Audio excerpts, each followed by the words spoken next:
coaster we'll be making today, actually a Turk's head.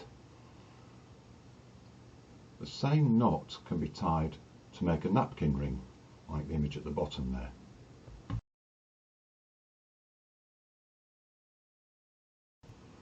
Wrap a piece of paper around a foam tube to write the pin numbers next to the pins.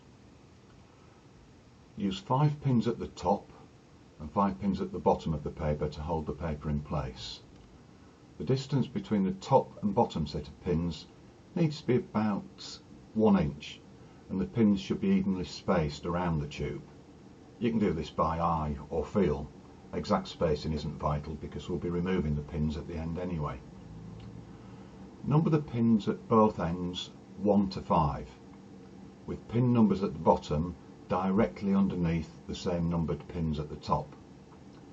Pins are numbered so that pin 2 is immediately to the right of pin 1, pin 3 immediately to the right of pin 2, and so on. For the visually impaired, perhaps you could identify pin 1 by wrapping some tape around it.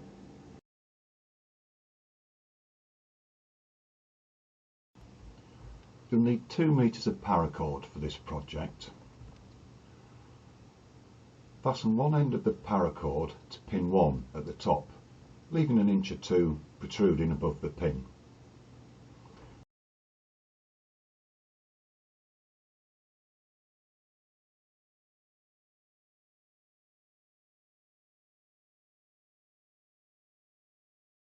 Now here's the tying sequence. Looking down at the top of the tube, I'm wrapping my cord in an anti-clockwise direction. Pin 1 at the top to pin 2 at the bottom. Pin 2 at the bottom to pin 4 at the top.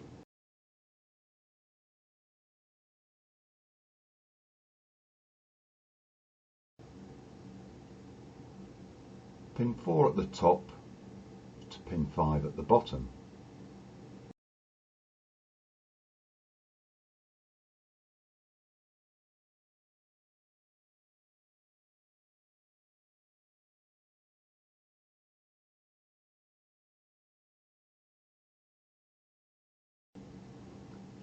Pin 5 at the bottom to pin 2 at the top, going over 1 cord on the way.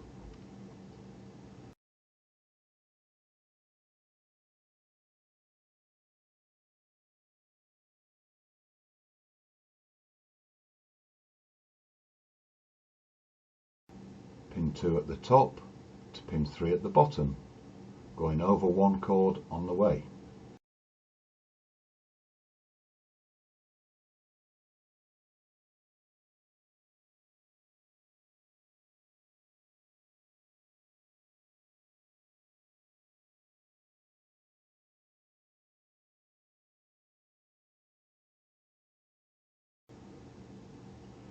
Pin 3 at the bottom to pin 5 at the top, going over 1 cord on the way.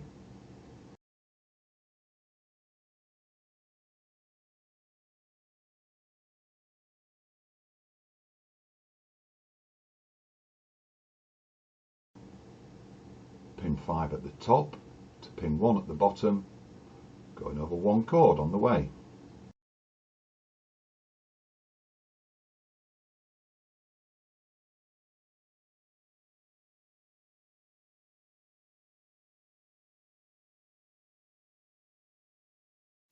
I've attached a lacing needle to the other end of the paracord. It helps when threading the cord round. It's not vital, but it does help.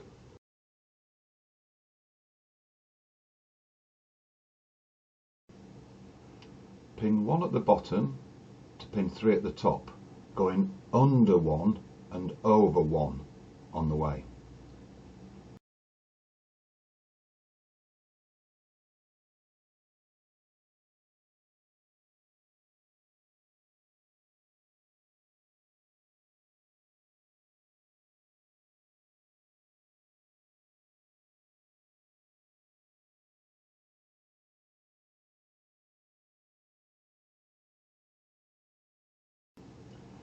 Pin 3 at the top to pin 4 at the bottom, going under 1 and over 1 on the way.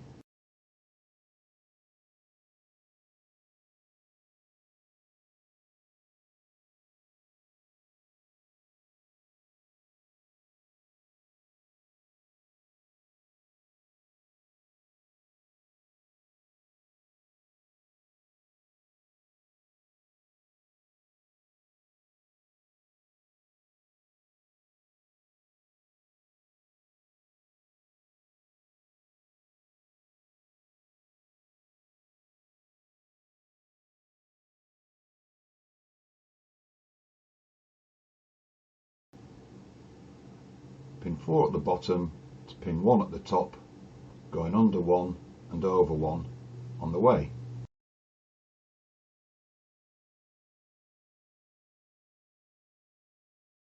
You're now back at the beginning at pin 1 at the top.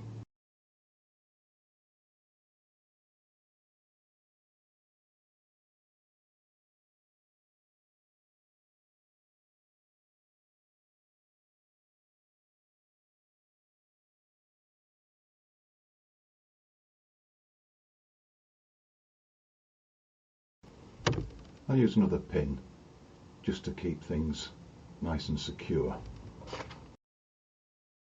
Now is a good time to check that you've tied it properly. Starting from pin 1 at the top, use a finger to follow the cord around the pins, making sure that overs and unders alternate. There shouldn't be anywhere that 2 overs or 2 unders occur. Now you can start doubling things up by following the cord around. Keep the cord flat against the cord that you're following. This will take a little while, but all you've got to do is follow the cord from the first pass. Wherever it went under, you go under again. Wherever it goes over, you go over again.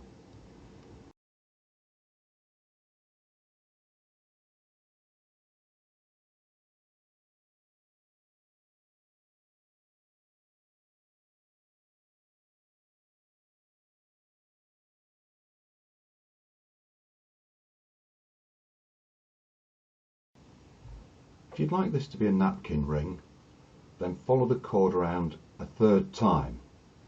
Then remove the pins and tighten things up and slide the knot off the tube. Cut the ends and mount inside the knot so the ends can't be seen.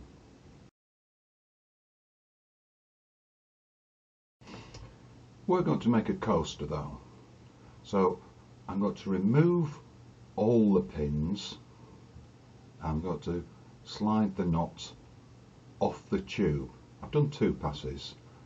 I've got to take it off now. I'll follow around a 3rd time once I've taken the knot off the tube.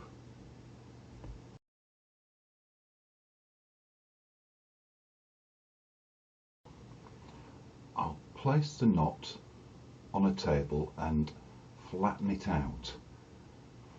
Now it's very important at this point to make sure that all the cords are snug, or at least flat against their adjacent bits of cord.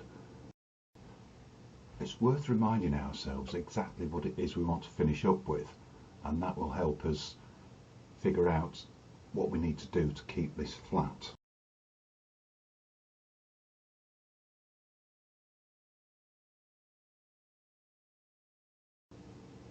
This can be a bit fiddly, but it's worth taking your time just to make sure this is nice and flat before we go any further.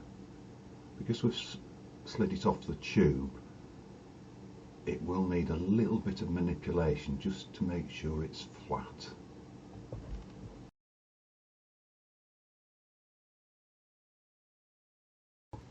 Now I've got it flat, I'm going to tighten it up just a little bit before I go around for the 3rd pass. Bearing in mind, of course, I want it to be coaster size when I've finished. Again, be patient when you're doing this, don't rush. Make sure everything keeps flat and the knot keeps its shape.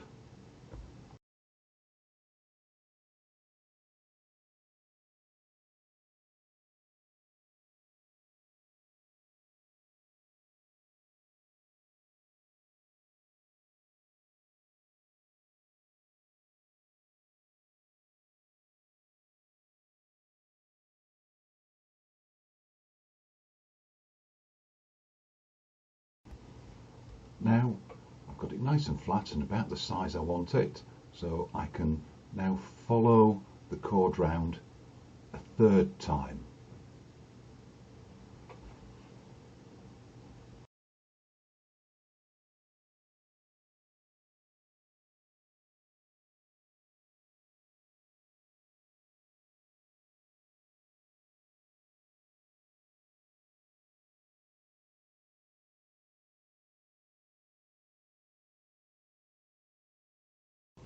Okay, I've been round 3 times now, done 3 passes. I could tighten it up a bit more if I wanted, but it's looking pretty good.